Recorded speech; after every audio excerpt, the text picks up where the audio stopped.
Part 1. A Beautiful Young Woman. During the last part of the 18th century, there lived a man of science. One day he left his laboratory because he had found a beautiful young woman who became his wife. Almer loved his young wife very much, but his real passion was science and the mysteries of nature. One day, very soon after their marriage, Almer stared at his wife with a worried expression. "Georgiana," he said, "did you know that the mark on your cheek can be eliminated?" "No, I didn't," she said, smiling. "People have called it a charm, and I believed it." "Perhaps on another face it could be a charm, but not on yours. No, dearest Georgiana, your beauty is almost perfect, but I hate that birthmark." "You hate it?" exclaimed Georgiana, who started crying. "Then why did you marry me? You cannot love me if you hate my birthmark." In the center of Georgiana's left cheek there was a strange red mark. It had the shape of a very tiny human hand. In the past, young men had liked the tiny hand. They said a fairy had put her tiny hand on her beautiful cheek. Some envious young women said that it destroyed Georgiana's beauty. Before their marriage, Almer did not think about the birthmark, but now it had become a frightening obsession. Georgiana's beauty was almost perfect, and he could not tolerate this defect. It was an imperfection of nature. It was nature's way of showing that we are only mortals. Their happiness was ruined by this birthmark. When Almer woke up in the morning and opened his eyes, the first thing he saw was Georgiana's crimson mark. When they sat together by the fire in the evening, his eyes always looked at the birthmark on Georgiana's cheek. It was the mark of her imperfection. Georgiana shuddered when Almer looked at her, and the pink color of her cheeks turned white, and the little red hand became more evident. It looked like a red ruby on a white stone. Late one night, Georgiana said, "My dear Almer, do you remember anything about a dream you had last night? A dream about this horrible little hand?" "No, I don't," replied Almer, who was surprised, but then he added coldly, "Maybe I did dream about it, because before sleeping I thought about the hand." "And you dreamed about it?" continued Georgiana, who was almost crying. "It was a terrible dream. How can you forget it? How can you forget this sentence? It is in her heart now, and we must take it out. Do you remember the dream?" Almer now remembered his dream. He dreamed that he was with his servant Aminadab. He was trying to remove the red birthmark, but as his knife went deeper into the cheek, the little hand went deeper and deeper. At last the little hand caught Georgiana's heart, and Almer wanted to cut it away. When he remembered the dream clearly, Almer felt ashamed. The truth often comes out in our dreams. Until now, he did not realize that the birthmark had had a terrible influence on him. "Almer," continued Georgiana seriously, "what can we do to eliminate this birthmark? Maybe it will cause a deformity, or perhaps the mark is as deep as life. But can we eliminate it forever?" "Dearest Georgiana, I have thought about this a lot, and I am sure it can be eliminated." "Oh, then please do it. I am not afraid of the risk, because life with this birthmark is awful. Either eliminate it or take my life. You are a great man of science. All the world knows you. I am certain that you can do it. Please save me from madness. My dear wife, cried Almer. don't worry. I have thought about this problem very much. I am certain that I can make your cheek as perfect as the other. I know I can correct this error of nature, and my happiness will be great. Then the problem is solved, said Georgiana. Her husband kissed her right cheek, which was perfect. The next day, Almer told his wife about his plan. We will both live in the apartment which I used as a laboratory when I was young. He had made important discoveries in that laboratory, and he had learned about the mysteries of nature and the universe.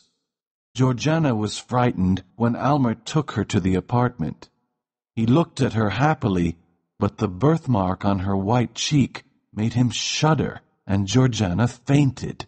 Aminadab! Aminadab! shouted Almer violently. A short, robust man with long hair came out of another room. This strange man had been Almer's assistant for many years. He did not understand scientific principles, but he followed instructions and did his job well. Georgiana has fainted! Quickly! Open the door and burn a special candle, cried Almer. Yes, master, answered Aminadab, looking at poor Georgiana.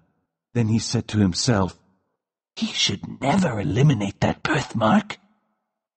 Almer was at his wife's side when she woke up. Where am I?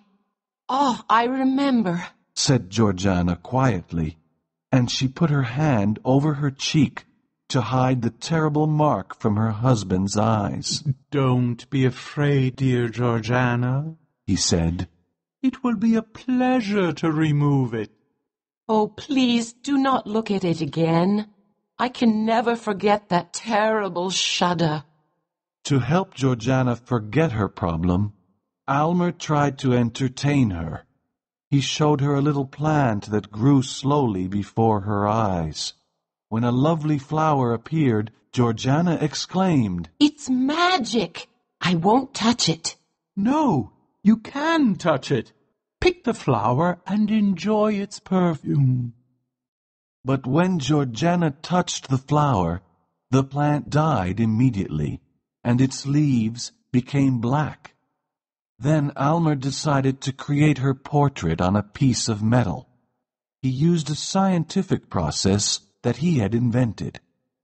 The result was frightening because the portrait was difficult to see, but the birthmark was clearly visible. Almer was angry and threw the piece of metal away. He soon forgot these failures and continued studying science and making experiments. He often went to Georgiana and told her about the mysteries of science and about the history of alchemy. He told her that science could do many incredible things, and it could easily remove the little hand from her cheek. When Almer mentioned the birthmark, Georgiana was always very unhappy. Almer worked many hours in his laboratory with the help of Aminadab. One day he showed his wife a small crystal ball. What is this? asked Georgiana, looking at the small crystal ball with a gold-colored liquid. It is very beautiful. It looks like the potion of life. In one sense it is. It is the potion of immortality. It can prolong life or destroy life. Why do you keep such a terrible potion? asked Georgiana in horror. Oh, don't worry, dearest Georgiana, replied Almer. Look at this powerful cosmetic for the skin. Are you going to use it on my cheek? asked Georgiana. Oh, no. Your cheek needs something that will go deeper, much deeper. When she looked in the mirror and saw the red birthmark, she hated it more than anything. Part 2. Perfection is dangerous. While Almer worked in his laboratory, Georgiana looked at the books in his library. They were books by scientists, poets, and philosophers. But the most interesting work was a big book written by her husband, in which he wrote down every experiment of his scientific career. The book was the history of his intense and ambitious life.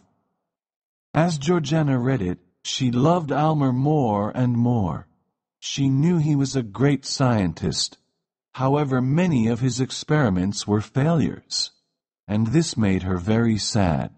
One day she put her face on the open book and started crying. When Almer entered the room and saw her, he said, "It is dangerous to read a wizard's books." Now that I have read this book, I adore you more than ever, said Georgiana. "Ah, but wait for this success," he said, "and then adore me if you want. But now I would like to hear your beautiful voice. Please sing to me, my dearest." So Georgiana sang, and Almer was very pleased. Then he returned to his laboratory. But Georgiana had forgotten to tell her husband about a strange sensation she had felt on her left cheek for the last 2 or 3 hours. So she entered into her husband's laboratory for the first time. The first thing she noticed was the furnace with its intense fire. All around the room there were tubes, cylinders, and other scientific instruments. The air was filled with strange vapors and odors. But what really surprised her was Almer himself. He was as pale as death and worried as he prepared a strange new potion. He was so different from the man she had seen a few moments before. "Carefully, Aminadab, carefully!" he cried. "This is a very important moment." "Oh," said Aminadab. "Look, master, look!" Almer raised his eyes quickly and became very angry when he saw Georgiana. He went to her and took her arm. "Why did you come here? Don't you trust your husband?" he cried angrily. "Now go away." No, Almer, said Georgiana firmly. you don't trust me, and you don't tell me your worries about this experiment. I will accept all the risks. No, Georgiana, said Almer impatiently. I will drink any potion you give me. I trust you completely. My dear wife, said Almer, you must know that this red hand is deep inside you. There could be danger. Danger? There is only one danger, that this horrible birthmark remains on my cheek, cried Georgiana. Remove it, or we will both go mad. Your words are very true, said Almer sadly. And now, please go back to your rooms. The potion will soon be tested. When Georgiana returned to her rooms, she thought about Almer's noble character and his great love for her. He wanted her to be perfect because he loved her so much. Her thoughts were interrupted by Almer's footsteps. He carried a glass with a bright, colorless, transparent liquid. He was pale, but didn't seem worried or afraid. This potion is perfect, he said, looking at Georgiana. It cannot fail. My dearest Almer, life has become very difficult. I think death is the best solution for me. But why do you speak of death? The potion cannot fail. Look at its effect on this plant. Near the window there was an old geranium plant. Its leaves were yellow and ugly. Almer poured a small quantity of the potion in the plant. After a short time, the ugly yellow leaves became green. I did not need any proof. said Georgiana quietly. I believe you. Give me the potion. I am happy to drink it. Drink then, my dearest wife.